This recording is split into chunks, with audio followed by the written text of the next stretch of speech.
다음은 바른정당의 존경하는 김용태 의원님 질의하시겠습니다. 예, 서울 양천을 주신 김용태입니다. 우리 총리 후보자께서 모두 말씀에서 누추한 인생을 되돌아보고 국가의 무거운 과제를 다시 생각하는 기회로 삼겠다는 말 인상 깊었습니다. 총리 후보자로 지명되신 거 축하드립니다. 저는 그간 총리 후보자의 언행을 살펴볼 때 우리 이낙연 후보자의 인격을 신뢰합니다.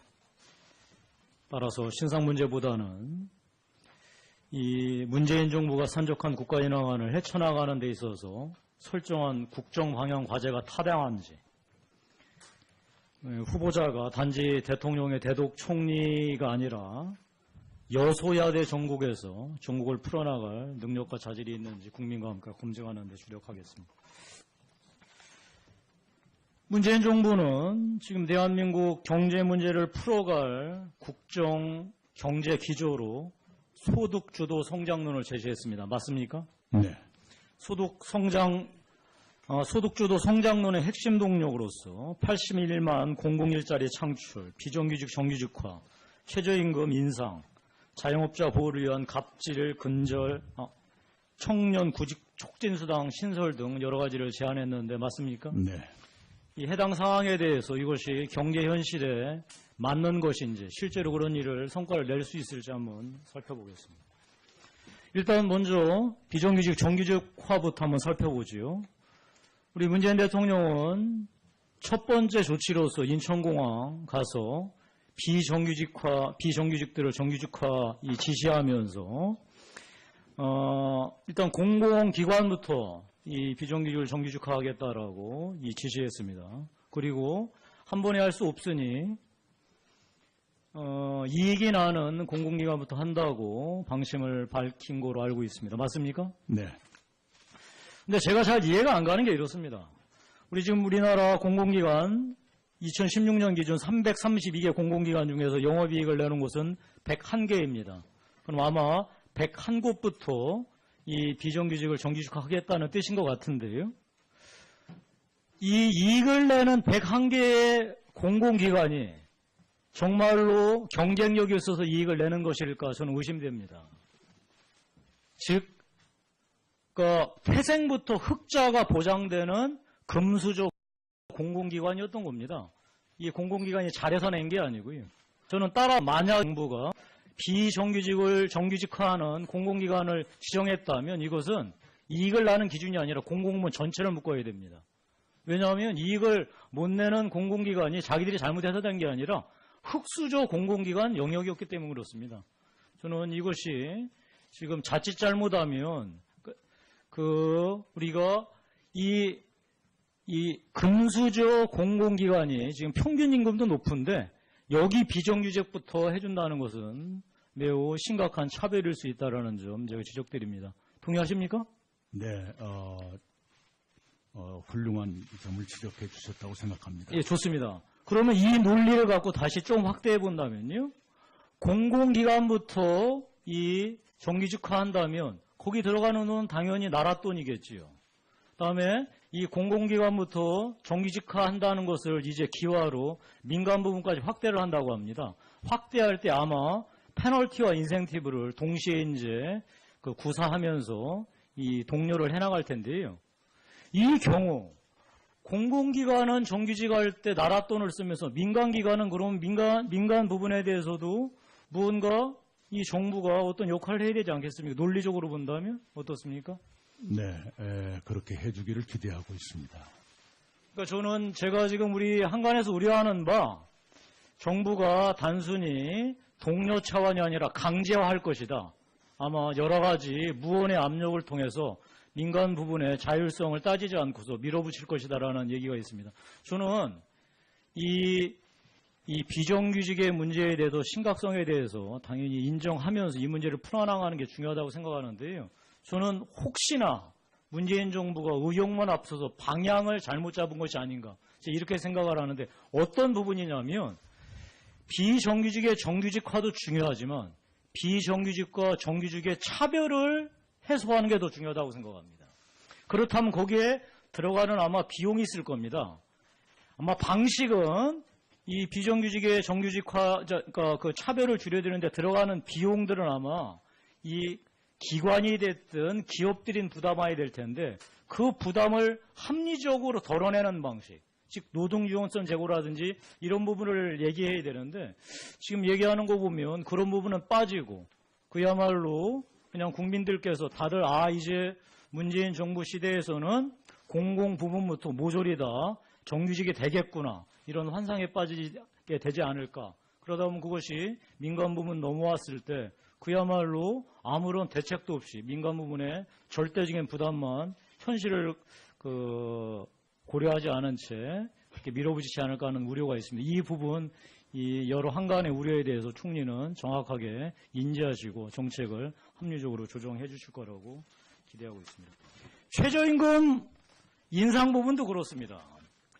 그 소득주도 성장론의 내용은 기업 소득은 올라가는데 가계 소득은 제자리 걸음이나 줄고 있다. 따라서 가계 소득을 늘림으로써 총 수요를 증가시키고 그것이 그 투자하고 고용에 연계되도록 하겠다. 이게 소득 주도 성장론의 기본 얼개죠.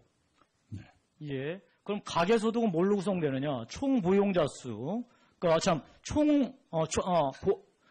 고용된 사람들의 소위 이제 소득이죠. 거기다가 자영업자의 소득이 포함됩니다. 그런데 최저임금을 올렸을 때 실제로 가계소득이 증가되느냐에 대해서 우리가 실증적 검토가 필요할 것 같습니다. 제가 아는 바 우리 최저임금을 받는 근로자들 중에 이 절반 정도가 자영업자에 고용되어 있는 사람들입니다. 그러면 자영업자에게 고용된 사람들의 최저임금을 올렸을 때 거꾸로 자영업자의 총 이윤은 줄어들게 됩니다.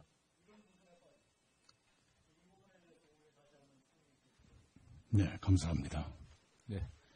김영태 의원님 수고하셨습니다. 다음 더불어민주당의 존경하는 전혜숙 의원님 질의하시겠습니다. 서울 광진갑 국회의원 전혜숙입니다. 대통령 탄핵으로 인해서 긴급하게 새 정부가 탄생했습니다. 근데 한 가지 이제 걱정되는 거는 인수위도 없고 바로 국무총리의 역할이 굉장히 중요합니다. 그리고 또 여소야대의 국면도 있고 이런데 과연 책임 총리를 제대로 하실 수 있을까 걱정이 됩니다. 이제껏 저희들이 본 거는 대통령이 지시사항을 하고 그것을 받아쓰게 하는 총리와 장관만 봤어요.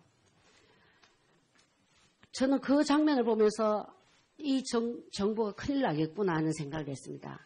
책임 총리라고 했는데 사실은 책임 총리가 어떤 역할을 말씀하는 건지 내각에 대해서 재청권도 총리가 행사해야 된다고 보는데 총리께서는 어떻게 운영하실 생각입니까?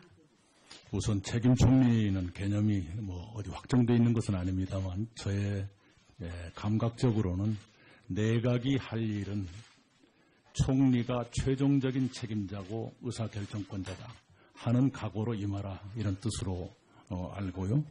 재청권이란 건 그러나 좀 애매한 데가 있습니다. 총리가 하라는 대로 다 하는 것이 재청권이라면 헌법의 근간이 무너지죠. 왜냐하면 공무원 인사권은 대통령에게 있다라고는 헌법 조항이 무의미해지니까요. 그래서 의미 있는 협의를 하라. 이런 정도의 취지라고 저는 해서 장관 재청권이 있지 않습니까? 네. 그러니까 정해진 대로 그냥 재청만 하는 건 이거는 그냥 정해진 수순인데 그렇게 했으면 총리가 내각을 총괄할 수가 없거든요. 제 생각에는요. 제가 확신을 갖거나 또는 이쪽이 좋겠다 싶은 그런 인물이 계시면 대통령께 제안 드리는 일 그리고 마지막에는 재청을 함께 하는 일 이런 정도는 가능하다고 생각합니다. 그 신정부를 보면서 제가 조금 걱정되는 것은 대통령께서 계속 그 후보자 시절부터 공격당한 게 뭐냐면 친문 패권, 친노 패권, 패권주의 이렇게 이야기를 했는데 지금 인사를 보니까 총리 후보자 인사부터 시작해서 정말 그 징기스칸처럼 그 세계를 정복하는 데는 자기 측근을 서요.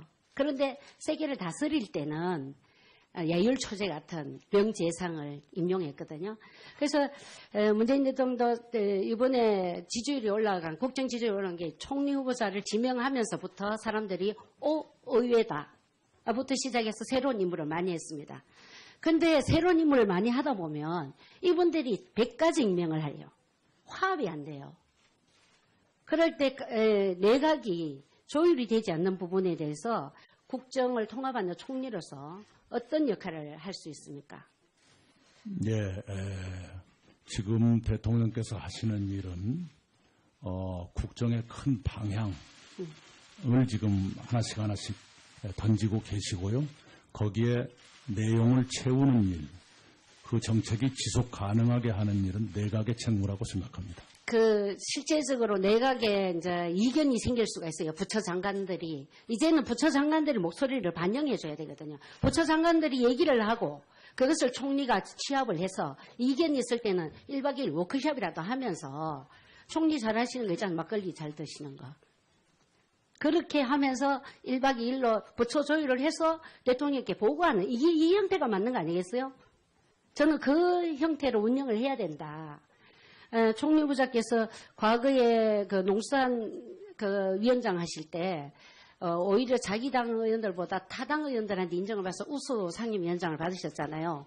그런 포용의 리더십, 통합의 리더십이 이제는 책임 총리라는 이름에 걸맞다. 거기에 맞춰서 저는 하셔야 된다 이렇게 생각합니다. 과거에 받아쓰기 총리나 받아쓰기 장관 이런 형태로 내각을 운영하시면 문재인 정부도 과거 정부의 잘못을 답습할 수밖에 없다 이렇게 생각합니다. 네, 명심하겠습니다. 그리고 저희가 사실은 이제 아까도 새로운 일들을 많이 개발해서 혁신하고 개혁하는 거 다 좋습니다. 그러나 과거 야율초제 같은 경우에도 새로운 일을 하나 하는 것보다는 잘못된 일을 고치는 것이 더 중요하다는 이야기를 했고 스티브 잡스가 애플을 나중에 힘들어진 애플을 운영하고 접수했을 때 잘못된 일을 먼저 발견해서 없애는 일부터 했습니다. 새로운 일을 한 거 아니거든요. 그래서 저는 신정부가 새로운 뭔가 아젠다를 갖고 이끌기보다 현재까지 정부의 국민 세금을 낭비하는 잘못된 일들을 찾아서 그것을 새롭게 고쳐나가는 일, 이것이 더 중요하고 버릴 일은 버려야 된다. 이렇게 생각하는데 총리께서는 어떤 생각을 갖고 계십니까? 네, 원칙적으로 동감합니다.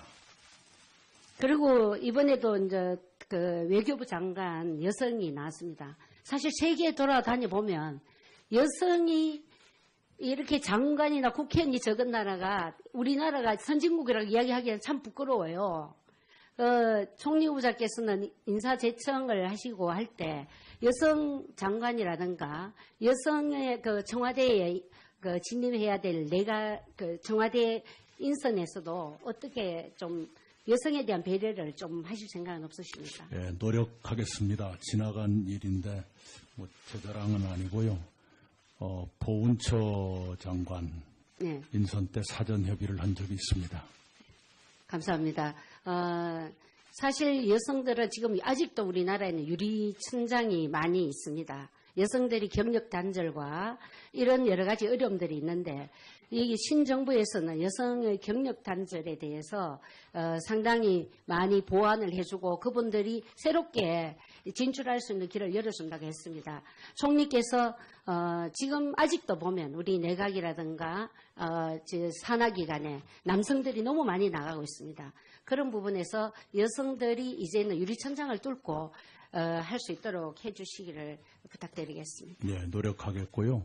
우리 여성들도 빨리빨리 역량을 키우시고 사회적 경험을 하실 기회를 많이 가지시도록 그래서 다음에 그런 기회가 오면 여성들이 바로바로 호출될 수 있도록 저도 노력을 하겠습니다. 예, 전혜숙 의원님 수고하셨습니다.